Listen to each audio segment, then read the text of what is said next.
The moment I saw it, my stomach dropped. My carefully arranged planters, flowers I had nurtured for months, were shattered. Soil scattered across the patio, petals crushed, and ceramic pots cracked into pieces. And standing there, arms crossed, a smug grin plastered across her face, was none other than Acha Karen. These are eyesores. Honestly, they are a hazard. I had to do something, she said, as if breaking my planters was the most reasonable thing in the world. I had tried to keep the peace before, trimming hedges exactly to HOA standards, keeping my lawn immaculate, even nodding politely at her absurd complaints. But this was personal. My flowers weren't just decorations. They were a labor of love, a little sanctuary in the middle of suburbia. And Karen had just stomped all over it.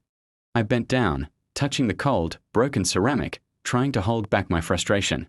My neighbors watched from across the street, unsure whether to intervene or pretend nothing happened. I could see some shaking their heads, probably thinking, here we go again. I thought about calling the HOA office, filing a complaint, or reporting her vandalism to the authorities, but deep down, I knew those bureaucratic channels wouldn't satisfy the real craving, a little poetic justice. I needed to send a message that was loud, clear, and unmistakably me.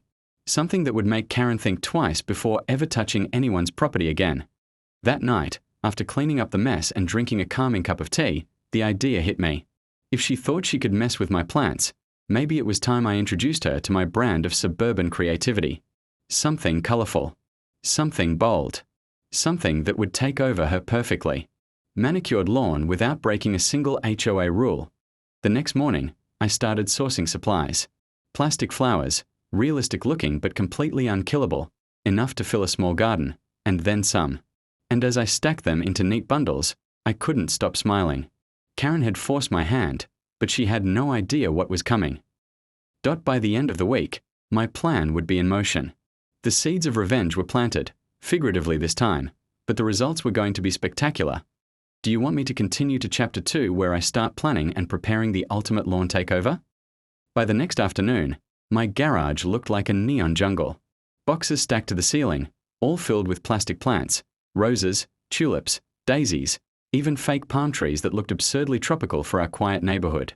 I checked every HOA rule twice. No restrictions on decorative lawn items. No limit on artificial plants. No clause about quantity. Perfect.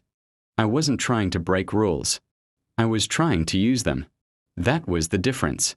Karen thrived on technicalities, and this time, I would beat her at her own game. Over the next few days, neighbors started noticing deliveries. They asked questions casually at first. Big gardening project? One asked with a grin. I just smiled and said, something like that. Word traveled fast, especially when Karen was involved. I caught her staring from her driveway once, suspicion written all over her face. She didn't say anything, but I could tell she was uneasy. At night, I mapped everything out. Her lawn was pristine, symmetrical grass lines, zero personality, not a single flower out of place. It was the kind of lawn she clearly loved more than people. I planned placement carefully, imagining color where there had always been dull green. Borders, rows, clusters, enough plastic plants to turn her yard into a permanent spring explosion. The goal wasn't destruction. It was contrast. My broken planters had been fragile, temporary. What I was preparing was harmless, indestructible, and impossible to ignore. By Thursday, I was ready.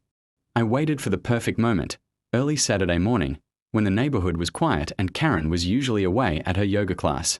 A friend helped me unload everything silently. We worked fast, placing each plastic plant with care, as if installing an art exhibit.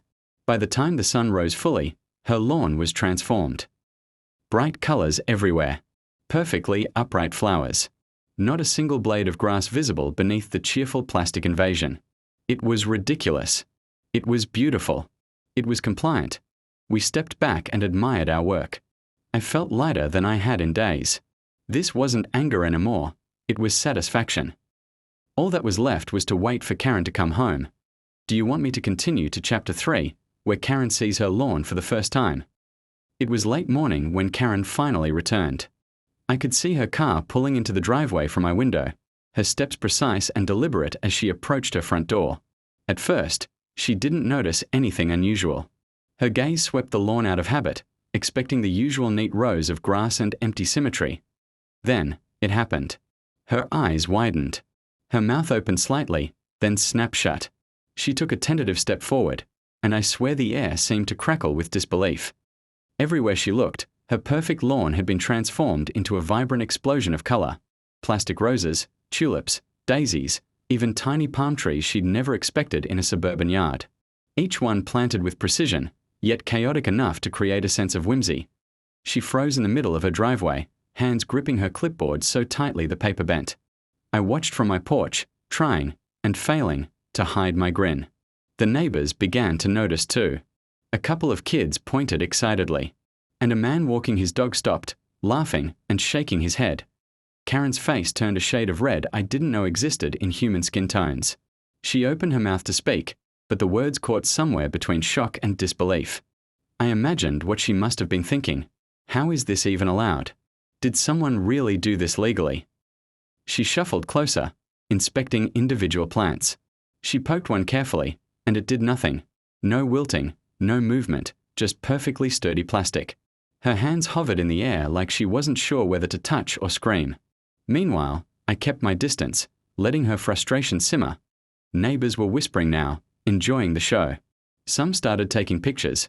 Others stopped to comment on how cheerful the yard looked. I could hear a quiet murmur of admiration from passers-by. Karen was isolated in her disbelief. The lawn was transformed, harmless, and fully compliant with every rule she had ever enforced with zeal. Finally, she muttered something under her breath and walked back inside, clipboard clutched tightly. I could see her peeking through her windows, still assessing, still angry, but utterly powerless. I felt a wave of satisfaction wash over me. This wasn't just revenge, it was a statement. A colorful, permanent, plastic statement.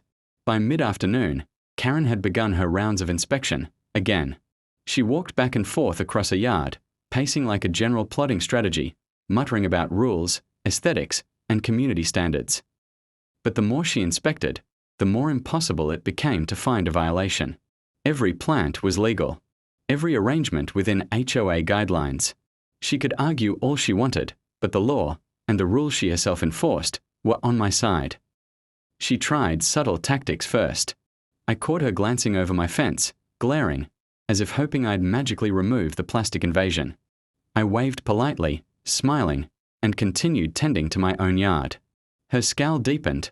By the next day, she had escalated. Flyers appeared on neighbors' doorsteps. Reminder, lawn decorations must comply with HOA regulations. I laughed when I saw mine. Not one of my plastic flowers broke any rules. In fact, they were so obviously safe and compliant that anyone reading her flyer would likely think she was overreacting.